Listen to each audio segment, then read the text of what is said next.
Saya sambung lagi ya. Nah, Zangki ini orang yang punya kemampuan militer yang hebat. Jadi sejak lama nggak ada tokoh orang kuat di kawasan itu. Baru ketika inilah muncul sesuatu yang maksud seorang pemimpin yang bisa menjadi satu tantangan ya serius buat pasukan salib. Nah, ada satu cerita misalnya pernah, jadi dia berkonflik sama Muslim juga karena dia mau menyatukan wilayahnya, tapi juga dia berperang dengan tentara salib. Pernah dalam satu kesempatan dia berperang dengan pasukan salib yang dipimpin sama Raja Yerusalem. Akhirnya kalah pihak pasukan salib dan mereka lari ke benteng kecil, satu kota kecil, satu benteng yang ada di dekat situ milik mereka. Mereka masuk ke dalam benteng tadi, mereka bertahan di situ, ya, dan dikepung benteng ini oleh pasukan Imaduddin Zangki, ya, dikepung sampai mereka putus komunikasi sama luar. Imaduddin Zangki, mereka menawarkan, ya, kata dikepung karena keadaannya gawat. Kalau jatuh kota itu kan berarti ini Raja Yerusalemnya ikut ketangkep, ya, kan serius sekali buat mereka. Maka mereka menawarkan, sudah, gini, kamu lepaskan kami, kamu boleh ambil benteng ini. Jadi bargaining, ya. Tapi Imaduddin Zangki nggak mau, ya. Dia tetap kepung kota itu, dia pengen rebut secara militer. Tapi kemudian Imaduddin Zangki dengar kabar bahwa karena rajanya nggak ada kabar kan, lama berperang nggak kebalik-balik, ya, nggak ada kabar sama sekali, sehingga pasukan salib dari kawasan yang lain mereka berkumpul nyiapin pasukan untuk cari, ya kan, dan mereka sudah mengarah ke arah situ, kemungkinan kan mereka nggak tahu posisi persisnya di mana. Akhirnya karena dengar kabar begitu, ini kan resiko, yang ini belum jatuh, ini ada pasukan baru yang datang, itu kan akhirnya nanti bisa lepas semua kan. Akhirnya Imaduddin Zangki membuka ulang negosiasi, ya, dan akhirnya dia setuju, ya sudah, kalian boleh meninggalkan tempat ini dengan aman, tapi benteng ini diserahkan pada saya. Yang di dalam setuju, yang baru nggak tahu ada pasukan perang lagi menuju ke situ, ya, karena keputus sekali komunikasi. Nah, mereka ketika itu belum mengenal cara komunikasi dengan sistem pos dengan merpati. Kaum muslimin sudah menggunakan ketika itu, ya. Jadi kayak Imaduddin Zangki, nanti Nuruddin Zangki, Salahuddin Al-Ayyubi itu menggunakan pengiriman pesan melalui burung merpati. Jadi kalau mereka terkepung dalam benteng, mereka tetap bisa kirim pesan ke keluar. Nah, orang-orang perang belum tahu cara seperti itu. Jadi akhirnya sudah diserahkan kota itu, mereka pergi keluar, ya, benteng itu dipegang oleh kaum muslimin. Imaduddin Zangki mungkin bertahan dulu sementara di situ. Raja ini dengan rombongannya berjalan ketemu sama pasukan yang mereka baru sadar kalau ada pasukan bantuan, tapi sudah terlambat, sudah memberikan benteng tadi kepada pasukannya Zangki. Ya, ini salah satu di antara cerita tentang kemampuan militer dia dalam menghadapi musuh, sehingga dia cukup membuat repot, ya, pasukan salib. Dan di antara cerita menarik adalah ketika dia berhasil merebut kota Ma'arrat An-Nu'man, ya, Ma'arrat An-Nu'man itu satu kota kecil yang dulu jatuh ke tangan pasukan salib pada perang salib 1 segera setelah jatuhnya kota Antioch, ya, segera setelah jatuhnya kota Antioch. Dan di situ penduduknya dibantai, dibunuh, ya. Ada sebagian yang kelihatannya bisa melarikan diri pergi dari situ. Nah, pada zaman Imaduddin Zangki, kota ini berhasil direbut oleh Muslim. Kota Ma'arrat An-Nu'man berhasil direbut oleh Muslim dan musuh pun terusir keluar dari situ. Ketika kota ini sudah dikuasai oleh Muslim, maka keluarga yang dulunya tinggal di Ma'arrat An-Nu'man itu datang, maksudnya beberapa keluarga, sekian banyak keluarga datang, yang mereka udah terpencar tinggal di kota lain.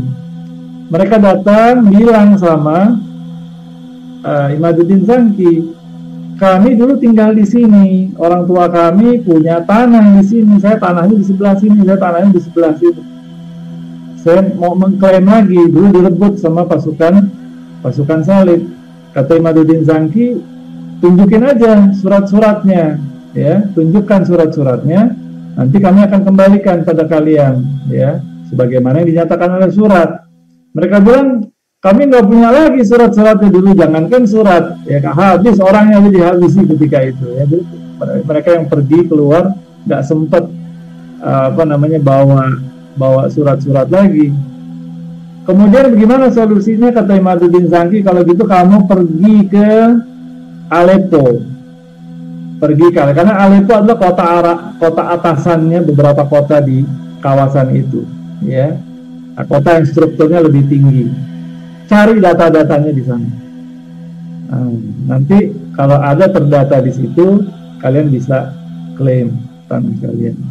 Jadi menarik ya, saya baca cerita itu, artinya sistem administrasi di dunia Islam ketika itu cukup rapi. Jadi mereka bukan hanya mereka yang pegang, tapi di kota, di pusatnya pun data-data itu tersimpan, dan mereka bisa mendapatkan kembali tanah-tanah mereka, ya, dengan data-data yang mereka cari, mereka dapatkan di Aleppo. Nah, prestasi terbesar dari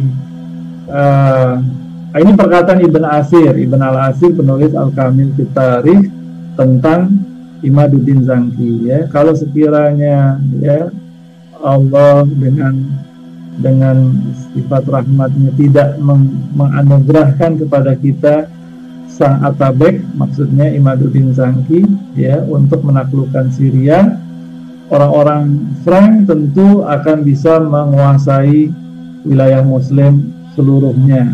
Tentunya agak mendramatisir, ya, karena mereka sudah sekian lama juga mereka sebetulnya belum bisa menguasai seluruh wilayah Syria. Tetapi kan memang sangat merugikan, artinya tidak munculnya tokoh pemimpin yang kuat itu membuat Muslim tidak aman, ya, di kawasan itu. Nah, tapi ini satu penghargaan dari Ibn al-Asir tentang keutamaan Imaduddin Zangki. Nah, prestasi terbesar dari Imaduddin Zangki adalah direbutnya kota Edessa tahun 1144, ya, tahun 1144. Kota Edessa ini adalah kota pertama, kota dan provinsi utama yang berhasil dikuasai oleh pasukan salib di kawasan itu. Sebelumnya mereka menguasai Nisea, tapi Niseanya kan diambil sama Bizantium. Yang di kawasan Asia Minor itu diklaim sama Bizantium. Tapi yang ini adalah kota penting pertama dan provinsi pertama yang berhasil dikuasai oleh pasukan salib waktu Perang Salib I. Dan ini juga yang pertama kali jatuh ke tangan pasukan salib, ya, jatuh ke tangan Muslim, ya, yang lepas dari tangan pasukan salib. Dan ini menjadi pemicu terjadinya Perang Salib yang kedua. Ya, ini menjadi pemicu terjadinya Perang Salib yang kedua. Nah, bagaimana ceritanya? Jadi pada bulan November, ya, pada bulan November 1944, Imaduddin Zangki mendapat kabar tentang pemimpin kota Edessa itu namanya Jocelyn, ya, sedang ada keperluan dengan rombongannya keluar meninggalkan kota, ya, pergi ke satu tempat. Nah, ketika dia dapat kabar itu, dia langsung kerahkan pasukannya, langsung mengepung kota Edessa, sementara pemimpinnya dan sebagian pasukan intinya sedang tidak berada di tempat, ya, dikepung dengan jumlah pasukan yang besar, ya. Nah, Jocelyn nggak bisa mengintervensi lagi ketika itu, ya. Mungkin dia berusaha, tapi dia nggak bisa membantu banyak karena pasukan Muslim jumlahnya besar, sehingga mau tidak mau yang tergantung mereka yang ada di dalam benteng bisa mempertahankan. Mereka berusaha mempertahankan, ya.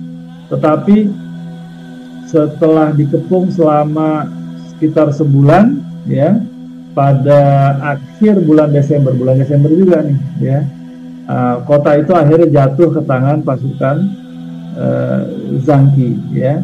Di antara caranya itu adalah pada penghujung Desember itu Imaduddin Zangki suruh sebagian pasukan untuk menggali pondasi benteng, ya. Di salah satu bagian itu digali pondasi bentengnya, dibuat kayak terowongan ke bawah begitu. kemudian gali agak ke bawah lagi, tapi kan tentu saja tidak langsung tidak jatuh kan ya, karena dia kan bersambung terus kan benteng. Tapi di bagian lubang di bawah fondasi itu ditaruh balok kayu yang besar, balok kayu kering ya, di bawahnya sebagai penyangga. Kemudian balok kayunya dibakar ya. Artinya jadi efek panas dari pembakaran itu melemahkan fondasi di atasnya, dan hal itu membuat bagian benteng bagian itu akhirnya melemah dan runtuh ke bawah ya. Dan di situ membuat kaum muslimin bisa masuk menyerang ke dalam benteng. Nah, akhirnya kota itu jatuh ya, itu kan persis menjelang Natal ya. Nah, kota itu jatuh, sempat pasukan Zangki sempat melakukan perusakan ya, penjara. Tapi begitu Zangki masuk, dia lihat kota itu kota besar, kota yang indah, langsung dia suruh stop pasukannya, jangan melakukan perusakan ya. Nah, maka kemudian kota itu dipegang oleh kaum muslimin ya, dan ditunjuk salah satu anak buahnya Zangki untuk mengendalikan kota itu ya. Jocelyn akhirnya memerintah sebagian wilayah Edesa. Jadi Edesa ini nama kota juga, nama provinsi juga. Dia memerintah dari sebagian wilayah yang lain, dari kota yang lain, kota Turbesel kalau tidak salah. Tapi separuh sebagian dari wilayahnya sekarang jatuh ke tangan Muslim. Dan ini menimbulkan kesedihan, kemarahan. Beritanya sampai ke Eropa. Marah orang-orang di Eropa, sedih mereka, karena ini adalah kekalahan besar buat mereka yang tidak terjadi sejak Perang Salib yang pertama. Sejak Perang Salib pertama yang mereka dapat, bukan berarti nggak pernah kalah sama sekali, tapi kalahnya biasa kalah-kalah yang kecil-kecil yang nggak signifikan. Tetapi secara umum mereka berhasil menang, menguasai kota, menguasai wilayah. Sekarang tiba-tiba kota penting yang pertama lagi yang mereka kuasai jatuh ke tangan pasukan Muslim ya. Dan ini nantinya menjadi pemicu terjadinya Perang Salib kedua ya. Beritanya sampai ke sana, akhirnya Paus mengumumkan Perang Salib yang kedua. Tapi nggak langsung, kalau ini kan nggak seperti sekarang ya. Sekarang ada TV, ada internet.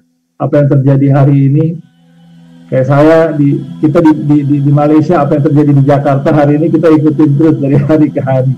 Kalau dulu jauh, jadi berita itu sampainya setelah beberapa minggu, setelah beberapa bulan.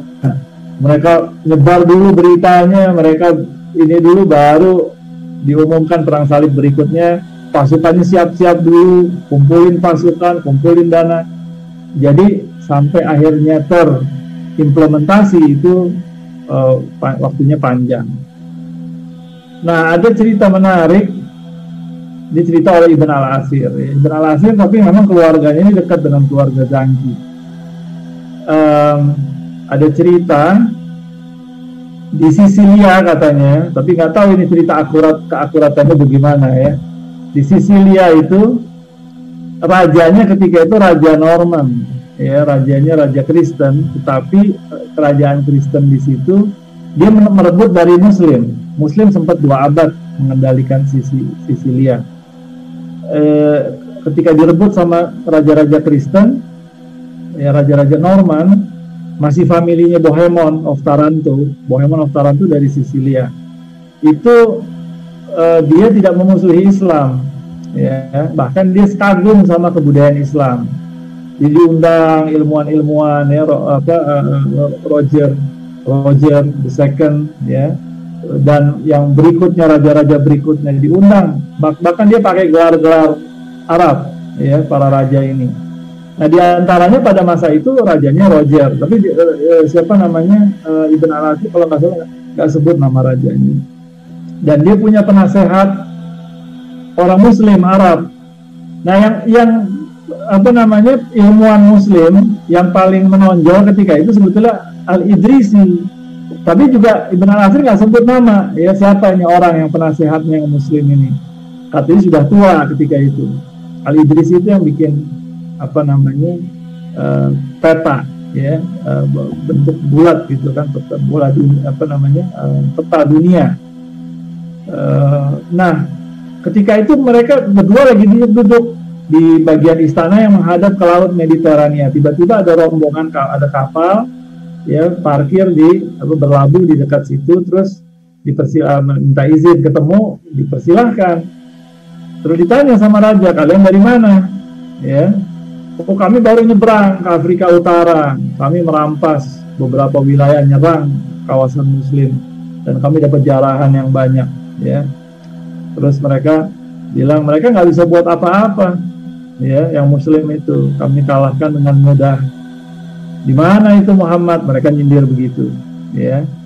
Di mana itu Muhammad? Ya, nanti juga waktu zaman Salahuddin nanti ada tokoh Kristen yang ngomongnya begitu juga, ya. Ketika mereka merampas kafilah dagang, ya, itu nyindirnya begitu. Di mana Muhammad? Gitu. Nah, terus Raja Sisili ini menengok ke penasehatnya, masih tertidur, setengah tertidur gitu, ngantuk. Terus dibangunin, kamu dengar nggak apa yang mereka bilang? Terus si penasehat yang Muslim tanya, apa mereka bilang apa? Terus ceritain lagi, kami baru menjarah dan mereka nggak bisa buat apa-apa. Di mana itu Muhammad? Katanya, ya. Apa jawaban kamu? Kata si raja. Terus dia bilang, Muhammad lagi di Edesa sekarang. Pas akhir tahun 1944 ceritanya, kalau kata Ibn al-Asir, Muhammad lagi ada di Edesa. Ketawa mereka, dulu belum ada teknologi seperti sekarang, langsung tahu apa yang terjadi kan. Itu para pelaut ketawa, ngetawain Muhammad ada di Edesa, apa hubungannya sama Edesa gitu kan. Mereka belum dengar apa yang terjadi di Edesa. Tapi si raja bilang, kalian diam kalian. Ini orang kalau ngomong nggak pernah sembarangan kata. Wallahu a'lam bishawab, ceritanya betul atau tidak. Tetapi betul-betul merefleksikan satu harapan yang sudah sekian lama hilang di tengah dunia Islam, ya, seolah-olah tidak ada Muhammad, tidak ada Nabi Muhammad, tidak ada hero, tidak ada tokoh yang merepresentasikan Islam yang bisa menjadi pembela kaum muslimin. Sekarang mulai muncul, ya, kurang lebih begitu maksudnya. Nah, hanya saja nah ini juga jatuhnya Edesa ini merupakan satu sinyal terjadinya berbaliknya keadaan, karena selama ini kaum muslimin defensif terus, ya. Mereka mungkin ada kadang-kadang ofensif, tapi seperti saya katakan tadi tidak signifikan pengaruhnya, ya, kecil-kecilan, ya. Nah, ini tiba-tiba sekarang kaum muslimin bisa ngerebut satu kota penting. Ini kan mulai berbalik keadaan, beda sama masa sebelumnya, ya. Nah, ini satu dan bukan hanya itu, nanti kita lihat pada masa berikutnya, nggak lama setelahnya terjadi Perang Salib II. Waktu Perang Salib II juga ada tanda yang berbeda, ada gejala yang berbeda di dunia Islam maupun di dunia Kristen, yang menyebabkan pasukan salib di Perang Salib II itu tidak berhasil mencapai targetnya, sementara Muslim bisa mempertahankan wilayahnya dari serangan musuh, ya. Padahal Perang Salib II itu kalau secara kalkulasi itu lebih besar daripada Perang Salib I, jumlah pasukan dan dukungannya, ya. Perang Salib III nanti lebih besar lagi, ya. Nah, jadi seperti dikatakan Azam di sini di salah satu bukunya, ya, the fall of Edesa mean that henceforth the Franks were confined to the Levant. Artinya wilayah mereka berkurang, ya. Yang di utara itu di Armenia paling tidak sebagiannya hilang, ya. And more importantly, it signaled the end of defensive period, ya, in the Muslim resistance. Jadi Muslim sekarang sudah tidak semata defensif lagi, sudah mulai berbalik, bisa mengalahkan musuh, ya. The tide had turned, ya. Jadi gelombangnya berbalik nih, ya. Sekarang Muslim mulai berbahaya buat pasukan salib. Nah, ini wilayah yang hijau itu, ya, wilayahnya kurang lebih wilayahnya Zangki, ya. Nah, itu yang irisan itu Edessa itu wilayah yang dikuasai oleh Zangki. Tetapi hijau itu yang di sebelah kiri, yang Aleppo itu kan kecil, di situ masih wilayah Syrianya, itu nanti sebetulnya dia bergerak ke selatan, itu wilayah Zangki lebih besar sampai mendekat ke Damaskus sebetulnya, ya, wilayah kekuasaannya Imaduddin Zangki. Hanya saja qadarullah 2 tahun setelah penaklukan, nggak sampai 2 tahun setelah penaklukan Edessa pada tahun 1146, Zangki wafat, terbunuh. Ya, dibunuh oleh siapa? Dibunuh oleh salah satu pelayannya sendiri. Kenapa? Kalau yang saya sempat baca, pelayannya ini ada melakukan kesalahan, ditegur oleh Zangki dan rencananya akan dipanggil. Mungkin dia takut dan dia kerjasama sama. Ketika itu Zangki sedang mengepung satu benteng milik Muslim yang ada di bawahnya Damaskus, ya. Belum berhasil jatuh. Nah, mungkin dia kerjasama, mungkin dia dibayar sama pihak lawan. Dia juga ada masalah pribadi sama Zangki. Malam harinya, ketika Zangki sedang beristirahat, dia diam-diam masuk ke dalam tendanya dan dia membunuh Zangki, ya. Dan kemudian dia lari, ya, dia lari ke benteng musuh, ya. Maka musuh berteriak dari dalam, ya, pemimpin kalian sudah mati, terbunuh, ya. Maka orang-orang terkejut, kaget. Anak-anak Zangki masuk ke dalam. Zangki anaknya yang paling tua namanya Saifuddin Ghazi, namanya Ghazi, ya. Saifuddin itu gelar, ya.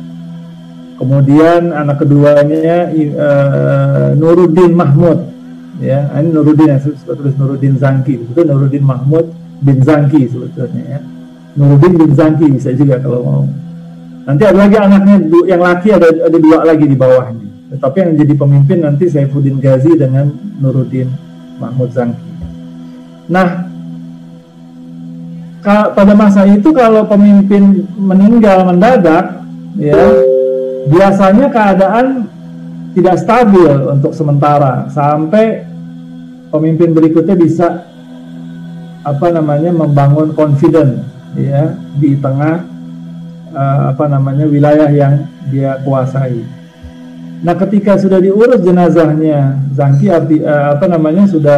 setelah Zangki, Imaduddin Zangki wafat, anak pertama Saifuddin Ghazi dengan para emir pendukungnya segera pergi ke Mosul, karena kota penting yang dipegang oleh Zangki ini ada 2, Mosul di wilayah Irak sekarang dan Aleppo di utara Syria. Jadi nggak mungkin langsung nyebar ke wilayah kota yang lebih penting sebetulnya Mosul. Maka Saifuddin Ghazi langsung dengan pasukan intinya bergerak ke Mosul, ya, untuk pemimpin dari kota itu. Nah, Nuruddin Zangki tidak bisa langsung mengambil keputusan ketika itu. Apa yang harus dia lakukan? Kakaknya sudah ke, ya, abangnya sudah ke Mosul, ya. Nah, kemudian kalau di dalam beberapa buku sejarah disebutkan di antara mengambil inisiatif adalah pamannya Salahuddin Al-Ayyubi, ya. Syirkuh, ya. Syirkuh ini orangnya tubuhnya agak gempal, gemuk tapi sangat aktif, ya. Makannya kuat tapi jihadnya juga kuat, ya. Dan dia salah satu jenderal di salah satu orang militer di bawah pemerintahan Nuruddin. Jadi sebelum Nuruddin bahkan sudah ikut dengan Imaduddin Zangki, ya. Saudaranya pun, kakaknya Syirkuh, Ayyub, itu pun bekerja di pemerintahan Imaduddin Zangki sejak 1137 dan diberi kepercayaan untuk menjadi gubernur di kota Baalbek, dekat dengan Damaskus, ya. Nah, Syirkuh bilang sama Nuruddin, "Wahai Nuruddin, segera pergi ke Aleppo, pimpin kota Aleppo. Kalau kamu pegang kota Aleppo, kamu akan pegang seluruh wilayah lainnya. Aleppo ini kota penting." Maka Nuruddin pun mengambil pendapat itu. Maka mereka bersama-sama, emir-emir yang dekat dengan Nuruddin, yang kemudian ikut dengan Nuruddin, mereka pergi ke Aleppo mengatur dulu pemerintahan, maksudnya menstabilkan dulu keadaan. Ya, orang-orang Turki ini biasanya mereka leadershipnya kuat. Ya, leadershipnya kuat karena terlalu kuat, jadi sering ribut sendiri satu sama lain. Ya, itu yang terjadi pada masa sebelumnya waktu perang salib yang pertama, ya kan. Bahkan pemimpin Aleppo dan pemimpin Damaskus ketika itu pecah dua. Itu kan adik kakak sebetulnya, Ridwan sama Dukov, ya, berantem berdua, musuhan sepanjang hidupnya. Nah, potensi itu sering terjadi, maksudnya potensi itu ada, ya, dan berpotensi untuk terjadi, termasuk untuk kasus anak-anaknya Imaduddin Zangki. Tapi rupanya generasi yang ada ketika itu sudah mulai berubah, ya, menarik.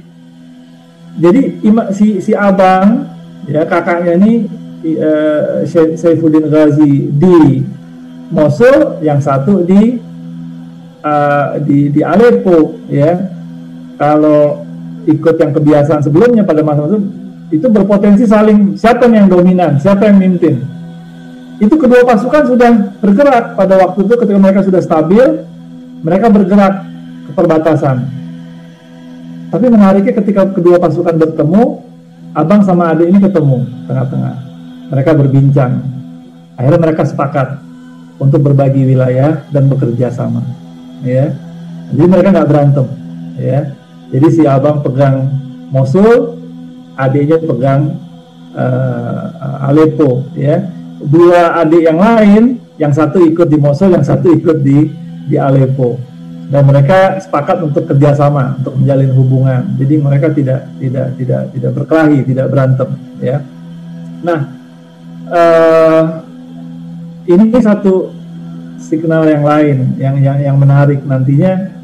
Bahkan bukan hanya mereka yang bersaudara, nantinya dengan Damaskus pun begitu juga, ya.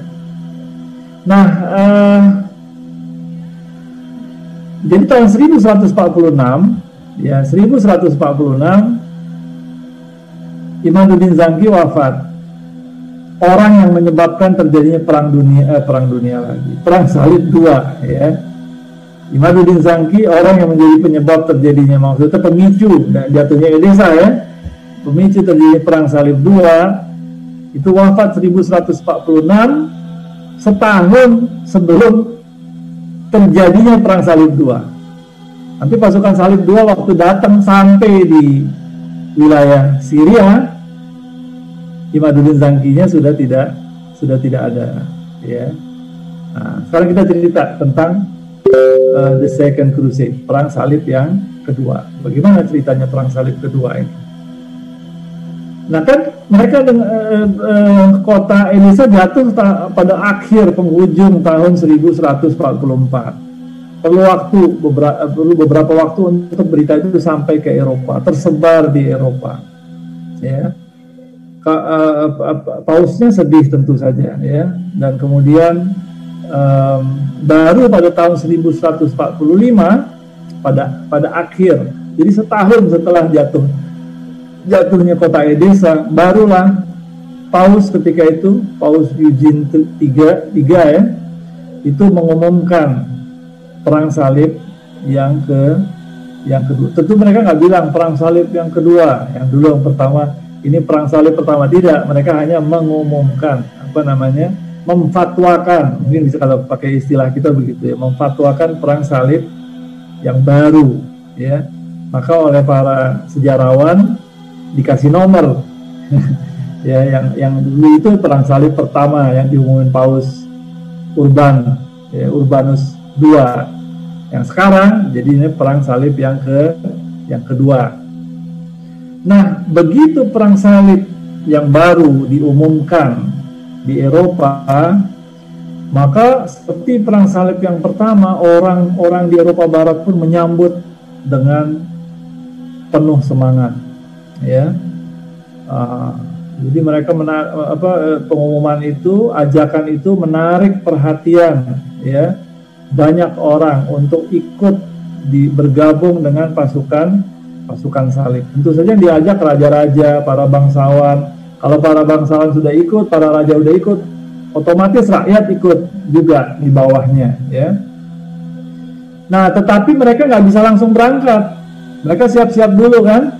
Mereka ngumumin, mereka sebarkan, mereka merekrut orang, menyiapkan logistiknya dan seterusnya. Nah, mereka baru bisa berangkat pada pertengahan tahun 1147. Jadi lama, ya. Walaupun kota Edessa yang menjadi pemicunya jatuh beberapa tahun sebelumnya.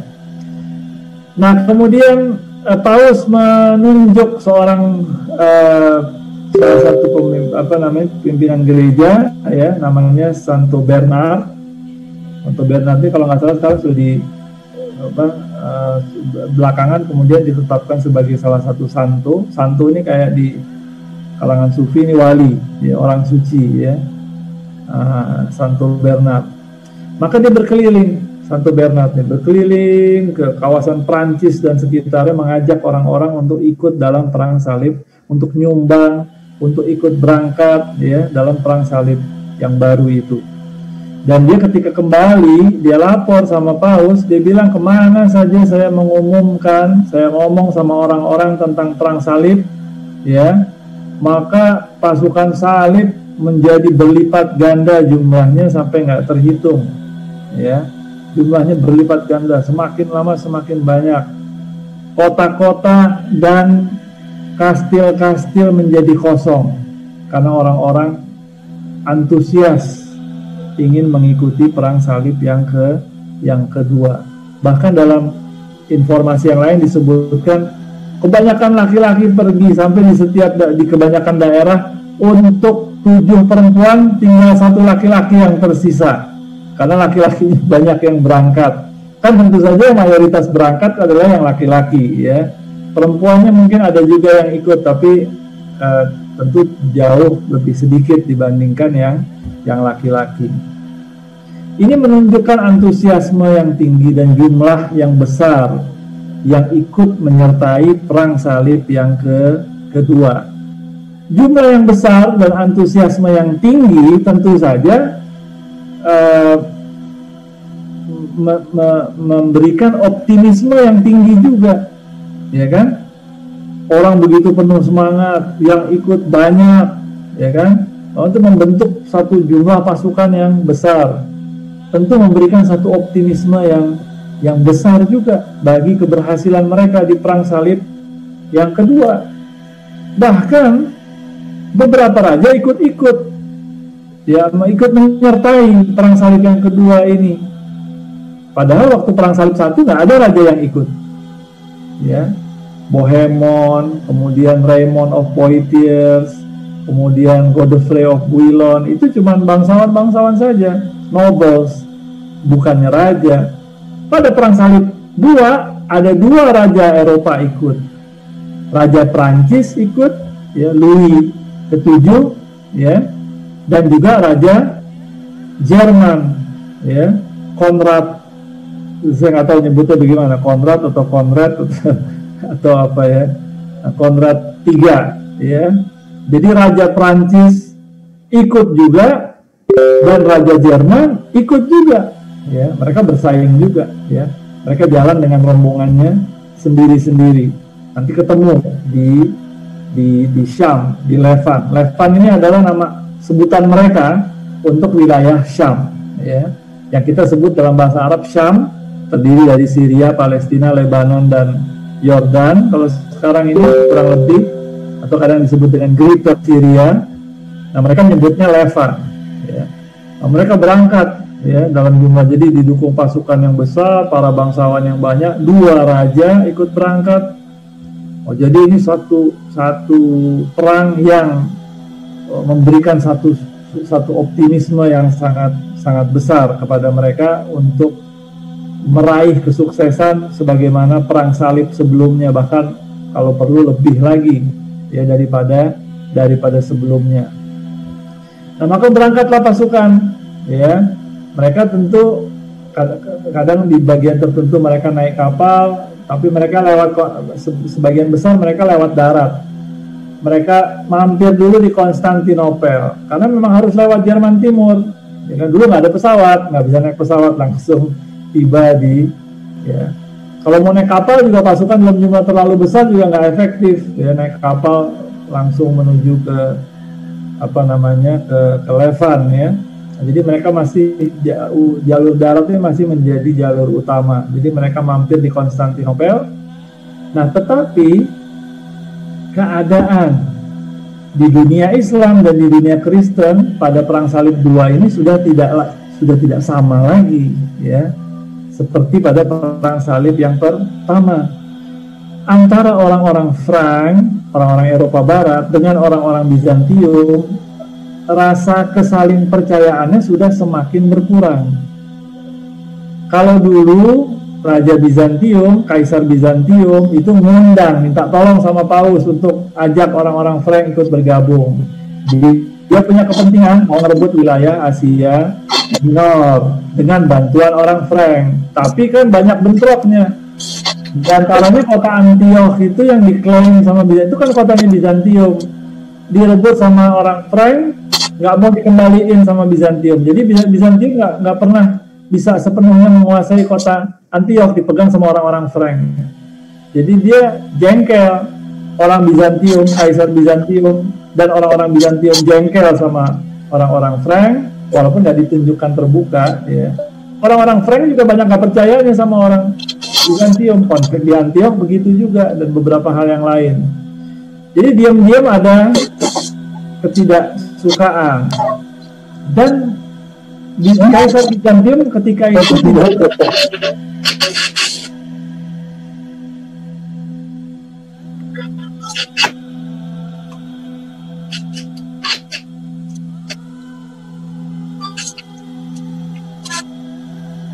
sekarang sepenuhnya adalah kepentingan pasukan salib, orang-orang Frank, bukan kepentingannya. Kalau dulu Perang Salib I ada kepentingannya Bizantium, sekarang Bizantium kalau punya kepentingan, malah dia punya kepentingan, dia sudah mulai menjalin hubungan sama orang-orang Turki yang ada di Asia Minor ya. Nah, jadi dia nggak mau sebetulnya Konstantinopel nih, walaupun dia terima karena memang lewat situ ya, dia terima. Tetapi diam-diam dia nggak suka kalau orang-orang Frank itu makin kuat, bisa berhasil di Levan, ya, bisa berhasil menguasai, udah makin powerful di sana, nanti bisa ganggu Konstantinopel juga. Jadi terima di Konstantinopel dan dilepas, ya, melalui Asia Minor menuju ke mana? Menuju ke Syria. Tetapi ada informasi yang menyebutkan Kaisar Bizantium ketika itu diam-diam ngasih informasi kepada beberapa pimpinan orang-orang Turki Saljuk yang ada di Asia Minor. Bahwa ada pasukan salib lagi mau lewat situ, ya, dibocorin informasinya, sehingga ketika pasukan ini bergerak lewat ke kawasan itu, orang-orang Turki Saljuk yang ada di situ, dia nggak bisa tidak bisa menahan supaya tidak meneruskan perjalanan, kan jumlah pasukan besar. Tapi mereka bisa sangat mengganggu. Jadi di jalur yang dilewatin itu sering terjadi serangan-serangan mendadak yang yang sulit diantisipasi sama pasukan salib. Jadi banyak juga yang gugur di antara mereka ketika lewat di kawasan itu, ya, diserang oleh pasukan Turki Saljuk. Mereka gerilya pasukan Turki Saljuk ini.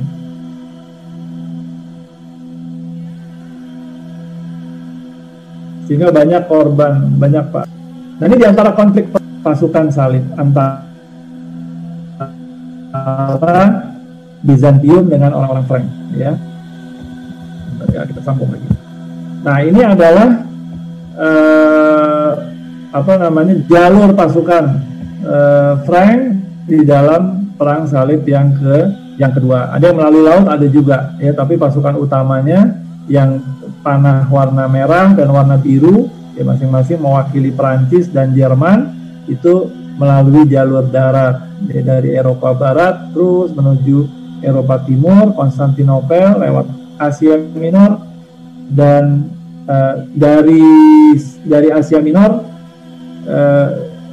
mereka kemudian naik kapal, ya, sebagian, terutama pasukan Prancis ini. Kalau pasukan Jerman itu apa namanya, baru sampai sebagian wilayah Asia Minor, mereka balik lagi dan mereka terus melanjutkan dengan kapal menuju ke wilayah Levan. Ya, karena mereka diganggu di perjalanan oleh pasukan apa namanya. Nah, ini perjalanan mereka nih melalui Asia Minor, ya. Mereka melihat bekas-bekas korban. Ini gangguan dari pasukan Turki Saljuk yang ada di kawasan Asia Minor, ya, menyerang mereka ketika lewat di tempat-tempat tertentu dan menimbulkan banyak korban di kalangan mereka. Nah, singkat cerita mereka akhirnya tiba di kawasan Levan, ya, tiba di Antioch, ya. Pasukan Prancis, Raja Prancis tiba di Antioch dan diterima oleh pemimpin Antioch ketika itu, ya. Raymond kalau tidak salah namanya, ya. Raymond, bukan Raymond of Poitiers, ya. Raymond of Poitiers bukan. Yang awal tuh Raymond of Saint-Gilles, yang ini kalau nggak salah Raymond of Poitiers. Nah, Raymond kan gini, pasukan salib yang angkatan kedua ini kan mereka berangkat dari Eropa menuju ke Syria itu karena apa? Karena jatuhnya kota Edessa. Kota Edessa itu dekatnya sama Antioch. Wilayah terdekat ke Edessa itu yang dipegang sama pasukan salib adalah wilayah Antioch, ya. Bukannya Tripoli atau Yerusalem. Yerusalem malah menjauh ke selatan. Nah, pimpinan Raymond, ya, pimpinan di Antioch membujuk Raja Louis untuk bergabung bersama mereka untuk menghadapi Aleppo dan untuk merebut, karena Edessa sekarang di bawah Aleppo, jadi untuk merebut Edessa dan untuk melawan Aleppo. Karena walaupun ketika itu pemimpin di Aleppo masih baru, Nuruddin, tapi mereka sudah khawatir, sudah waspada, nih ada potensi seperti bapaknya, ya. Diajaklah Raja Louis, ayo kita serang bareng-bareng, udah langsung, nggak usah, jangan ke Yerusalem dulu, ini udah deket sama musuh, kan datang ke sini mau gara-gara Edessa jatuh, Edessanya deket sini, ayo kita bareng-bareng kita serang, ya. Mumpung pemerintahannya masih baru, masih belum sepenuhnya stabil pemerintahannya Nuruddin, ya. Tetapi Raja Louis nggak mau, karena orang dari Eropa itu datang jauh-jauh. Walaupun niatnya mau jihad, kalau bahasa kita, ya, mau berperang, ya, untuk perang salib, tetapi mereka punya tujuan utama lainnya, mau ziarah, ya. Jadi Raja Louis pengen ke Yerusalem dulu, ziarah dulu, ya. Kalau udah selesai ziarah, baru mulai perang, gitu. Jadi dia dibujuk berkali-kali, dia nggak mau, dia mau ke Yerusalem dulu, ya. Setelah ziarah, baru setelah itu dirancang perang menghadapi pasukan Muslim. Jadi gagal Raymond ini membujuk Louis. Louis pun berangkat setelah itu menuju ke Yerusalem, ya. Nah, rupanya ketika itu di antara orang-orang Frank yang ada di utara, Antioch dan Armenia, ya, dalam hal ini Raymond dan Yoselin tadi, itu mulai renggang dengan pihak yang ada di selatan Yerusalem, ya. Nantinya waktu perang salib yang kedua, pihak yang di utara nggak ikut. Kenapa? Karena mereka nantinya pasukan salib dua ini nggak nyerang Edessa, mereka malah nyerang Damaskus, ya, di bagian selatan Syria. Jadi datang gara-gara Edessa jatuh, tapi begitu sampai di Syria, dibujuk oleh orang-orang di Yerusalem, udah nggak usah ini ngerebut Edessa, ini ada kota penting buat kita, Damaskus itu kota penting juga buat Kristen, udah sekian lama dipegang sama Muslim, kita kepung Damaskus aja. Nah, diajak begitu, akhirnya mereka setuju. Jadi Raja Louis dari Prancis, Raja Jerman begitu datang, kumpullah mereka di kota Acre, ya, kota pelabuhan. Mereka rapat di situ, tidak disertai oleh bangsawan setempat yang dari utara yang saya katakan tadi. Yang hadir hanya yang ada di selatan saja. Nah, pihak yang di selatan ini membujuk para raja ini, para crusader, ya, pasukan salib yang baru datang ini, udah kita nggak usah mikirin Edessa dulu. Ini yang lebih bisa jadi target lebih penting adalah Damaskus. Damaskus dekat dari sini, kota yang lebih besar lagi, dan Damaskus punya nilai penting, lebih penting buat orang Kristen dibandingkan Edessa. Nah, ini menarik.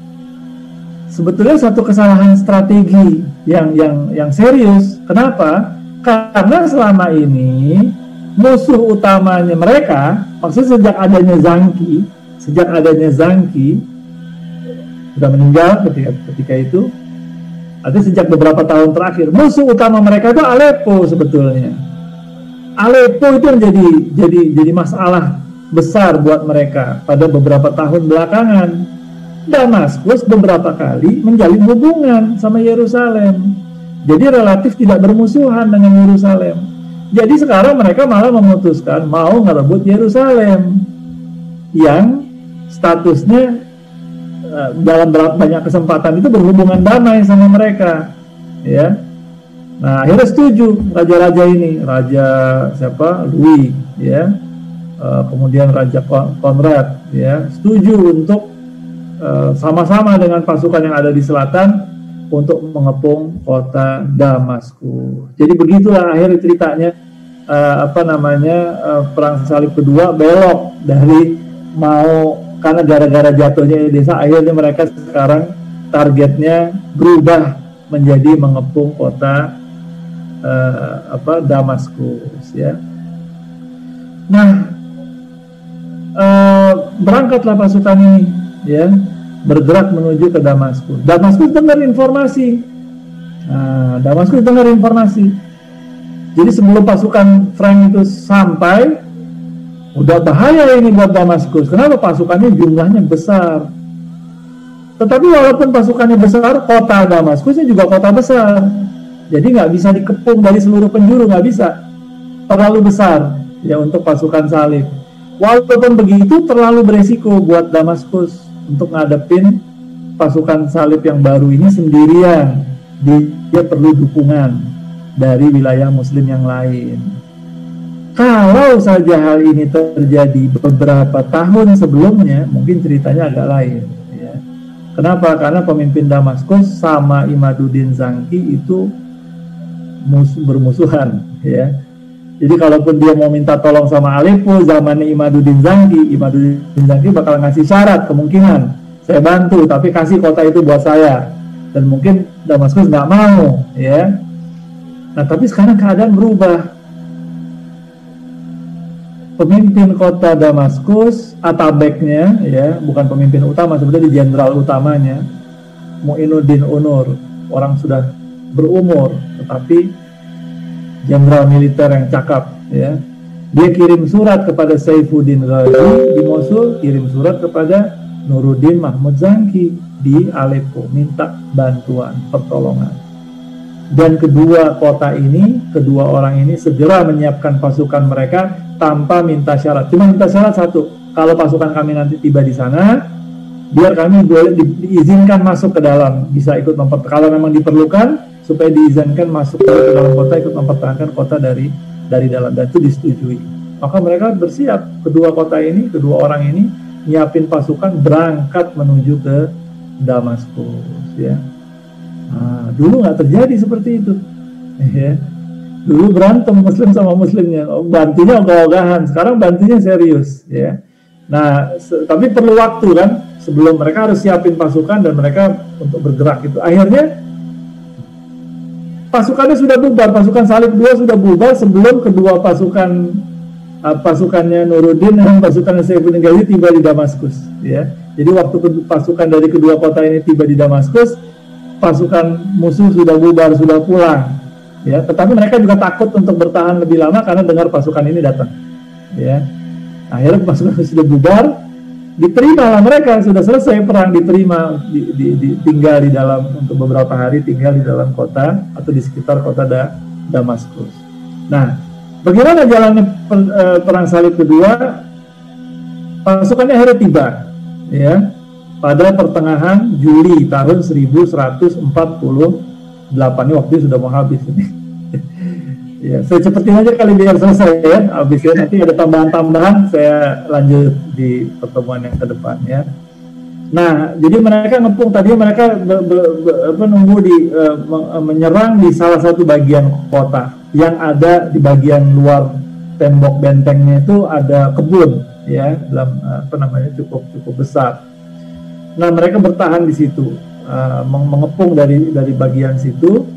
Nah, pemimpin kota Damaskus sesekali ya pada waktu-waktu tertentu mengirim sejumlah pasukan keluar untuk menyerang mendadak pasukan musuh, tapi selalu bisa dihadapi sama pasukan salib ya. Nah, ini sekedar lukisan aja nih, lukisan orang ya tentang perang salib yang kedua. Nah, singkat cerita, setelah menyerang di kawasan di bagian situ tanpa hasil untuk beberapa hari, selama beberapa hari ya, akhirnya para pemimpin Frank yang ada di Syria, yang dari Yerusalem itu mengarahkan gimana supaya mengepungnya dari bagian yang lain. Akhirnya mereka pindah ke bagian yang lain. Bagian yang baru ini lebih tidak menguntungkan dibandingkan posisi yang pertama. Jadi posisi yang kedua ini lebih buruk buat mereka ya. Nah, akhirnya mereka makin sering diserang, dan sementara pada saat yang sama mereka dengar kabar bahwa pasukannya Saifuddin Ghazi dan pasukannya Nuruddin Zangki sedang menuju ke situ. Dikasih tahu sama Imaduddin, sama Muinuddin Unur ya, terutama Raja Yerusalem yang sempat jadi sekutu dia kan. Kalian mau kenapa buat begini ya? Itu pasukannya Nuruddin lagi ke sini, pasukan Saifuddin Ghazi lagi ke sini. Kalau mereka datang, ngancam dia ya. Kalau mereka sampai di sini, saya akan serahkan kota ini buat mereka ya, untuk ngadepin kalian. Nah, itu kan mikir mereka digituin kan, kalau kota ini jatuh ke tangan ini orang berdua, tambah bahaya buat kita, tambah runyam buat kita ya. Sudah, kalian lepasin aja persekutuan kalian sama yang baru datang. Itu yang baru datang nih, kalau perang selesai mereka pulang, ya kan? Kan kalian yang terus di sini, kalian yang ngadepin Muslim, ya. Sementara dulu kan Damaskus sekutunya siapa namanya? Yerusalem. Karena kenapa malah dimusuhin, ya? Nah, jadi akhirnya itu membuat mereka cekcok sendiri dan mereka khawatir, mereka bertahan di situ, tidak berhasil merebut Damaskus. Akhirnya malah pasukan dari utara malah datang menyerang mereka, ya. Akhirnya dalam keadaan yang frustrasi dan tidak pasti, mereka pun memutuskan untuk meninggalkan pengepungan mereka atas Damaskus dan pulang kembali ke Yerusalem. Tentu saja ini sangat mengecewakan untuk pasukan yang baru datang dari Eropa. Ya kan, datang jauh-jauh, ya kan, dalam jumlah besar, jalannya capek, korbannya banyak. Kok begini doang gitu maksudnya. Mereka kan nggak tahu medan, tidak ngerti medan perang. Yang tahu medan di situ kan orang-orang di situ. Jadi mereka ngikutin pendapat mereka, pandangan mereka. Tapi ke ujungnya kayak begitu, dibujuk untuk menaklukkan Damaskus, tapi nggak berhasil menaklukkan Damaskus. Jadi sempat ada isu bahwa Raja Yerusalemnya belakangan disogok sama pemimpin Damaskus untuk biar pengepungannya gagal ya. Jadi diam-diam mereka jengkel satu sama lain. Jadi akhirnya mereka pecah belah antara orang-orang Frank dengan Bizantium, permusuhannya makin parah. Antara orang Frank yang di utara Syria dengan yang di selatan juga mulai saling berpisah, nggak mau saling dukung, ya. Begitu juga antara orang Frank, orang Yerusalem dan sekitarnya yang sudah lama di sana dengan yang baru datang, ya, saling bersih tegang juga. Maksudnya jadi hilang rasa kepercayaan mereka, ya. Nah, akhirnya apa yang terjadi seperti ini penutup ya. Habis ini kita tanya jawab ya. Ini kesimpulan yang ditulis oleh Stephen Runciman ya, seorang sejarawan yang bukunya cukup bagus tentang detail sekali tentang perang salib ya. Ketika bicara bagian akhir perang salib 2, dia mengatakan tidak ada usaha abad pertengahan yang dimulai dengan harapan yang begitu baik, direncanakan oleh Paus, dikhotbahkan oleh Santo Bernard, dipimpin dua raja utama Eropa Barat. Ia menjanjikan begitu banyak kejayaan dan keselamatan bagi dunia Kristen. Namun ketika dia sampai pada akhir yang begitu memalukan, berupa penarikan pasukan dari Damaskus, semua yang berhasil dicapainya adalah memperburuk hubungan antara orang-orang Kristen di Eropa Barat dan orang-orang Bizantium, ya, hingga ke titik yang paling serius. Nanti puncaknya perang salib 4. Mereka malah ngerebut Konstantinopel, ya. Kemudian menaburkan kecurigaan di antara tentara-tentara salib yang baru datang dengan orang-orang Frank yang menetap di Syria.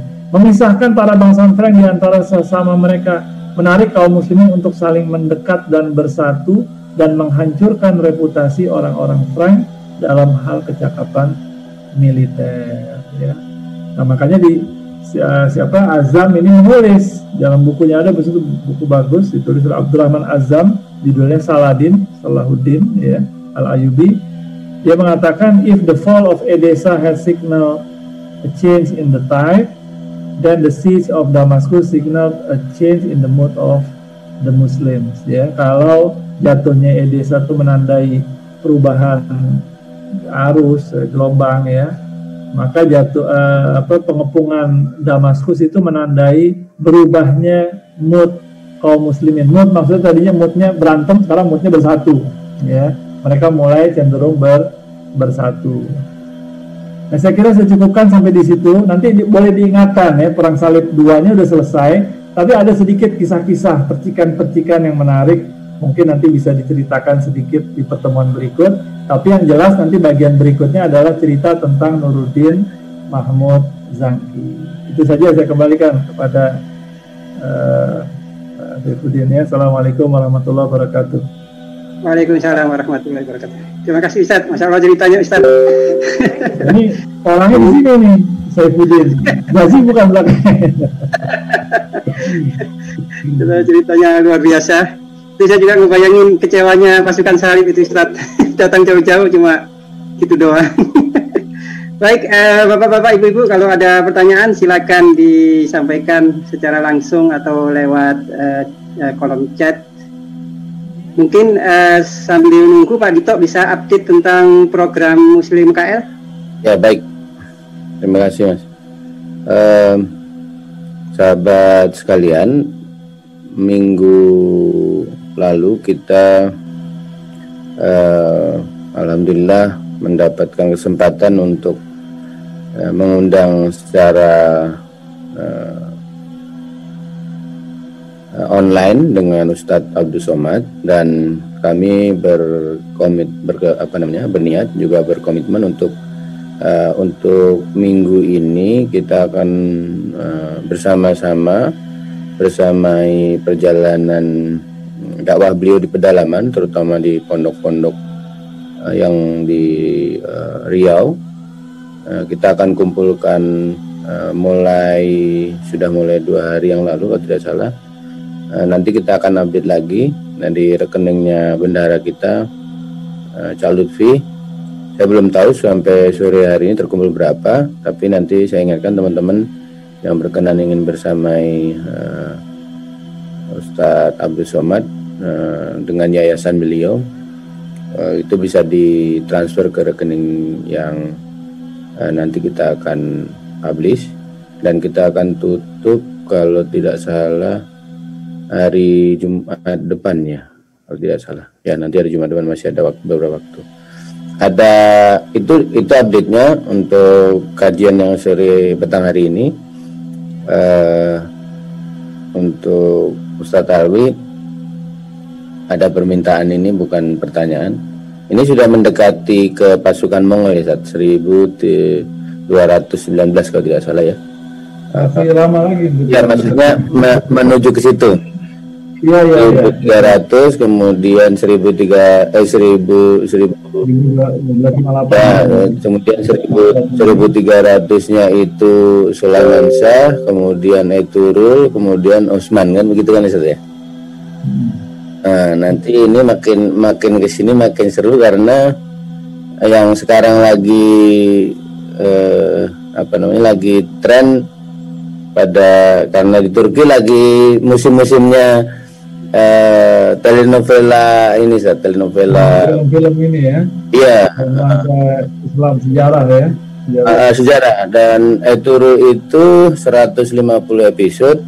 Ada yang beberapa sahabat kita sekarang lagi kegandrungan, nggak tahu nontonnya sampai jam berapa, tapi yang 150 episode itu filmnya benar-benar digarap dengan serius. Mereka mendatangkan koreografer dari Hollywood dan Erdogan sendiri, Presiden Erdogan datang waktu itu, dan adegannya memang betul-betul melambangkan ajaran Islam gitu. Jadi ya kalaupun bersentuhan itu, kalau tidak yang darurat sekali, tidak, mestinya sakit atau suami betul dan ya, dari sisi. Ya betul, dan ini berbeda sekali dengan film-film yang saya sudah saksikan. Ini mirip ini film sejarahnya Umar Al-Faruq, mirip. Judulnya apa tadi yang film Turki ini, atau cerita 150 seri ini apa judulnya?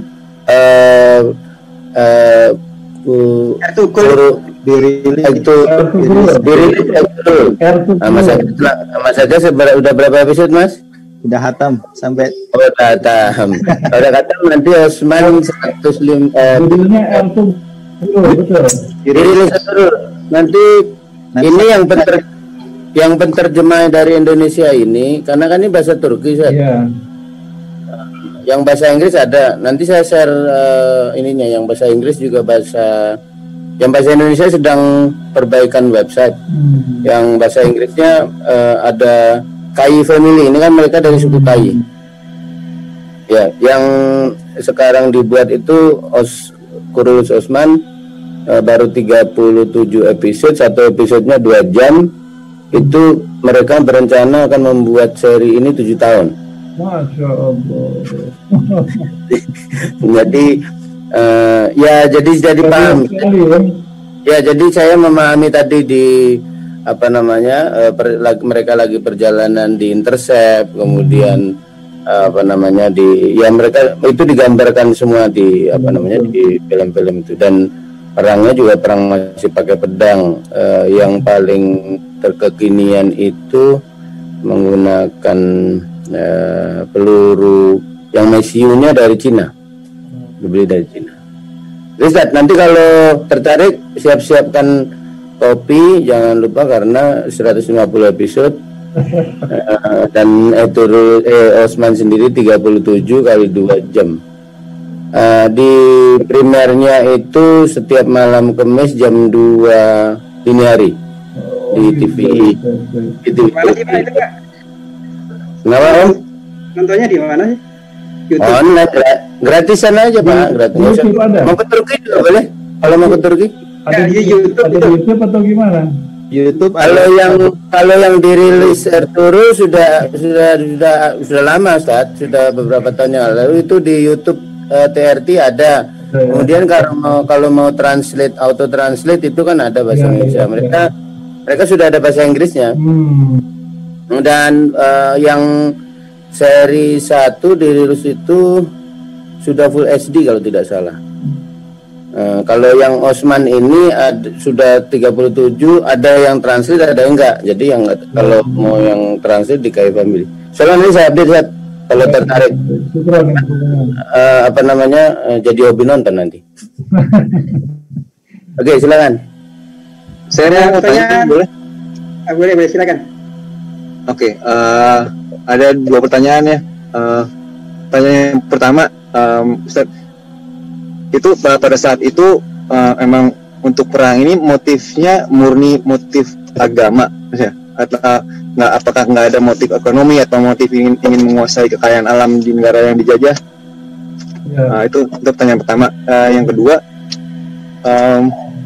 apakah negara Arab juga pernah menjajah di tempat lain? Karena misalnya dan kalau emang pernah, kenapa mereka tidak pernah memaksakan negara yang dijajah itu untuk berbahasa Arab? Nggak seperti kayak Inggris kalau dia atau seperti Spanyol. Atau Prancis, kalau mereka mengkoloni suatu negara, mereka akan memaksakan negara itu untuk bisa berbahasa Prancis atau Spanyol atau Inggris. Itu dua itu aja. Bagus pertanyaannya nih, Masya Allah. Ya. Pak siapa tadi, Nevi Lubis ya? Suaminya Eriko. Oh, Pak Riko ya? Ya. Pak Riko, baik. Pertanyaannya bagus, dua-duanya bagus ya. Pertama tentang motif ya. Terus terang, motif ini sesuatu yang tidak mudah ya untuk dijawab. Tapi kita secara umum bisa katakan bahwa agama jelas menjadi salah satu motif yang sangat penting dalam perang salib pertama hingga yang berikut-berikutnya. Kenapa? Karena memang mereka dijanjikan oleh gereja yang mengumumkan ya. Artinya banyak dari anggota perang salib itu memang punya niat utama, niat keagamaan, motif keagamaan, ya. Tetapi apakah murni keagamaan saja? Nah, jadi para sejarawan mereka menafsirkan ada juga motif-motif yang lain, ya, motif penguasaan wilayah, ya kan? Maka misalnya waktu perang salib satu pun, walaupun target utamanya adalah Yerusalem, sebelum sampai Antiok sudah ada pangeran yang bangsawan junior yang memisahkan diri, mau cari wilayah kekuasaan sendiri. Makanya mereka Baldwin itu berhasil merebut Edessa, ya kan? Ini kan menunjukkan sebetulnya motif sebagian mereka tidak sepenuhnya agama, ada juga faktor lain. Mereka ingin establish, ingin menguasai wilayah tertentu. Seperti misalnya di Antiok, ya kan? Kan gini, kalau orang yang pure agama, sama di kita pun begitu juga. Di kami ini kan masalah manusianya kan, masalah manusia. Orang jihad, ya, bahkan di zaman Nabi pun ada juga yang jihad, kemudian, tapi kasusnya minor ya. Dia terus